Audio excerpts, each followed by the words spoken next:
Hello friends, स्वागत है आपका एक और बेहतरीन आउटस्टैंडिंग मूवी के रिव्यू में, जिसकी रेटिंग 8 आउट ऑफ 10 जो कि शानदार रही। प्रे 2022 प्रेजेंटिंग हॉलीवुड स्क्रीन प्ले।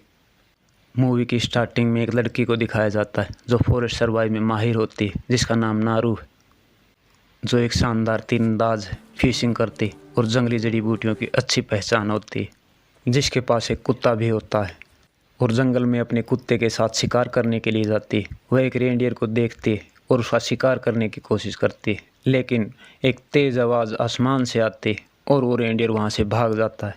वो उसका पीछा करते हैं। यहाँ पर कुत्ते का पैर एक शिकंजे में फंस जाता है, जिसको नारू निकालती है। फिर आसमान में एक स्पेसशिप को दिखाया जाता है, जिसमें से एक प्रीडेटर बाहर ज़मीन पर आता है जो बहुत एडवांस होता है। फिर नारू को एक ईगल का शिकार करते हुए दिखाया जाता है। उसका भाई भी उसके साथ होता है। वह अपना तीर चलाते उससे पहले ही उसका भाई उस ईगल को मार देता है। फिर वह अपने भाई आब्बे को बताती है कि आसमान में आज कुछ अजीब होते हुए देखा है, लेकिन वह उसकी बात पर यकीन नहीं करता। फिर वह अपने कुत्ते के साथ अपने घर की तरफ जा रही होती है। वह अपनी माँ से बातें करती, जो नारू को जंगल से कुछ जड़ी बूटी लाने के लिए कहती है। दूसरी तरफ जंगल में एक सांप चूहे का शिकार कर रहा होता है। वह प्रेडेटर सांप को मार के उसकी खाल को निकाल देता है। जंगल में एक तरफ कबीले के लोग शिकार के लिए और अपने एक साथी को ढूंढने के लिए जा रहे होते हैं। नारू उनके साथ चलने के लिए कहती है। वह कुछ आपस में बातचीत करते हैं और उनके साथ जाती है। कुछ दूरी पर उन्हें अपना साथी दिखाई देता है, जो कि घायल अवस्था में मिलता है। नारू उसकी मरहम पट्टी करती है और वो एक स्ट्रेचर बनाते हैं उसको लेकर जाने के लिए। अब नारू का भाई आबे शेर का शिकार करने के लिए आगे जाने के लिए कहता है। नारू साथ चलने के लिए कहती है। वह नारू को मना कर देता है और अब वापस जाते हुए कबीले के लोगों को एक मरा हुआ सांप मिलता है, जिसकी स्किन नहीं होती और वहाँ पर बड़े बड़े पैरों के निशान मिलते हैं। वो कहते हैं कि वो किसी भालू के निशान हैं, लेकिन नारू कहती है कि वो बहुत विशाल है, जो भालू के नहीं हो सकते। भालू सांप की स्किन नहीं निकालता। तब वह वापस अपने भाई के पास जाती और सारी बातें बताती। तभी वहाँ पर एक शेर आता है। नारू डर कर उस शेर से बचने के लिए एक पेड़ पर चढ़ जाती और वहाँ से गिर के घायल हो जाती है। आगे आबे उसे घर पर छोड़कर वापस शेर को मारने के लिए जंगल में जाता है और शेर का शिकार करके वापस आता है। सब वहाँ पे जश्न मना रहे होते हैं। अगली सुबह नारू जंगल में फिर से जाती। एक तरफ दिखाया जाता है कि एक भेड़िया एक खरगोश का शिकार कर रहा होता है। तभी वहाँ पर वो प्रेडेटर आता है और भेड़िए को लात मारता है। भेड़िया उस पर हमला करता है। उनमें आपस में लड़ाई होती और वो फिर भेड़िए को मार के उसकी खोपड़ी अलग कर देता है। एक तरफ नारू को जंगल में एक अजीब लिक्विड मिलता है। वह उसको समझने की कोशिश करती। फिर वह एक खरगोश का शिकार करने लगती है और इस पर रहती। फिर वह एक रस्सी बनाकर जिसको कुल्हाड़ी से बांधकर बार बार प्रैक्टिस करती और फिर कई खरगोशों का वो शिकार करती। एक तरफ वो प्रेडेटर उस भेड़िए की खोपड़ी को किसी केमिकल से साफ करता है और अपने घुटने पर लगाता है। आगे जब नारू जंगल से जा रही होती तो उसे बहुत से मरे हुए भैंसे दिखाई देते, जिनकी स्किन निकाल रखी होती। वह उनके लिए प्रे करती और आगे बढ़ने लगती और चलते चलते वह एक दलदल में फंस जाती। वह अपनी रस्सी से बंधी कुल्हाड़ी को एक सूखे गिरे हुए पेड़ में फंसाने की बार बार कोशिश करती और आखिर में लास्ट टाइम वह कामयाब रहती और मुश्किल से बाहर निकल पाती। दूसरी तरफ वो प्रेडेटर भी उसी रास्ते पर आ रहा होता है। नारू जब अपने कुत्ते के साथ आगे बढ़ रही होती तो एक बहुत बड़ा भालू दिखाई देता।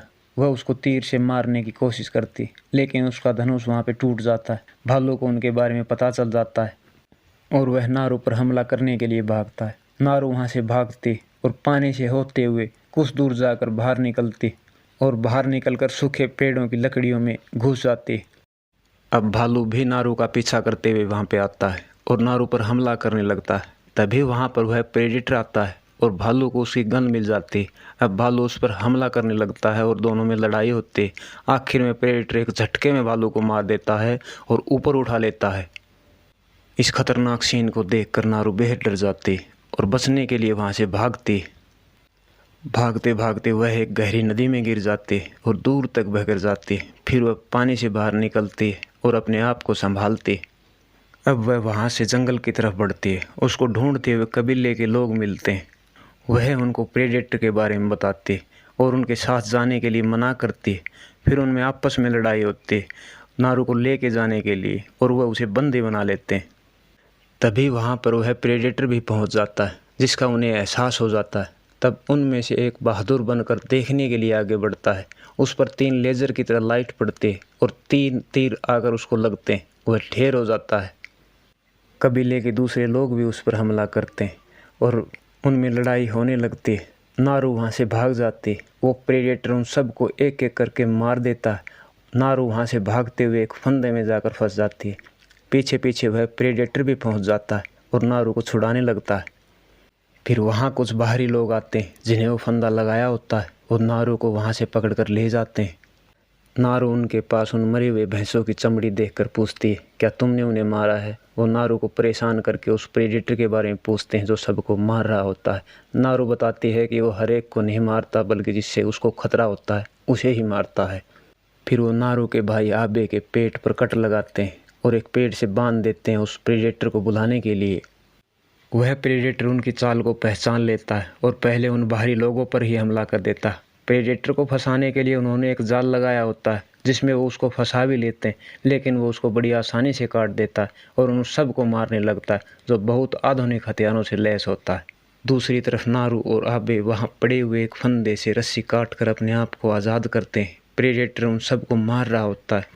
प्रेडेटर वहाँ पे सबको मार रहा होता है और वह एक टेक्निकल बॉम्ब को एक्टिवेट करता है जिसमें से 3 बॉम्ब निकलकर हवा में लहराते हैं, जहाँ पर बहुत बड़ा धमाका होता है और सब कुछ समाप्त हो जाता है। नारू भागकर बंदी बनाई हुई जगह पर जाती, वहाँ पे वह फाइट करती और वहाँ से अपने कुत्ते को आज़ाद करवाती। वहाँ एक आदमी जिसका पैर कटा हुआ था नारू से मदद मांगता है। उसके पैर में प्रेडेटर द्वारा चलाए गए हथियार का कुछ हिस्सा धंसा हुआ होता है। इसके बदले वह नारू को गन चलाना सिखाता है। नारू उसकी ब्लेड निकालती और दवाई लगाती। नारू वहाँ से जाने लगती है, तभी वहाँ प्रेडेटर आ जाता है। वह बाहरी आदमी मरने का नाटक करता, लेकिन प्रेडेटर उसकी हिट से मालूम कर लेता है कि वो जिंदा है। तब वह उसे मार देता है। फिर वह नारू के कुत्ते पर हमला कर रहा होता है, तभी पीछे से आबे आकर प्रेडेटर पर हमला कर देता है और उसका मास्क निकल कर गिर जाता है, जिससे मास्क की लाइट दूसरी जगह शिफ्ट होती है और तीर उसी तरफ जाकर लगते हैं। नारू समझ जाती है कि उसका निशाना मास्क से ही लगता है। फिर आबे पीछे से उस पर घातक हमला करता है। वह घायल हो जाता है और गायब हो जाता है, लेकिन वह आबे को मार देता है और नारू वहाँ से भाग जाती और कबीले वालों को सब कुछ बताती है। सब बहुत परेशान होते हैं।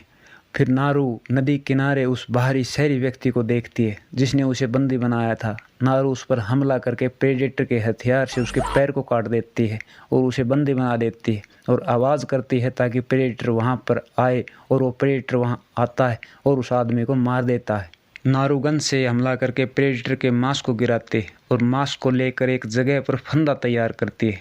प्रेडेटर उसको ढूंढता हुआ वहाँ पर आता है तो दोनों में लड़ाई होने लगती है। इससे नारू और उसका कुत्ता दोनों साथ होते। नारू प्रेडेटर के हाथ को काटते हैं। बिना मास्क प्रेडेटर कमज़ोर होता है। नारू उसे दलदल में लेकर आती और उसे वहाँ फंसाती, लेकिन वो आसानी से बाहर निकल जाता है। फिर प्रेडेटर अपनी तीर चलाने के लिए निशाना लगाता है, लेकिन मास्क को नारू ने उसी की तरफ फोकस किया हुआ होता है। उसके तीर उसी को जाकर लगते और उसकी मृत्यु हो जाती।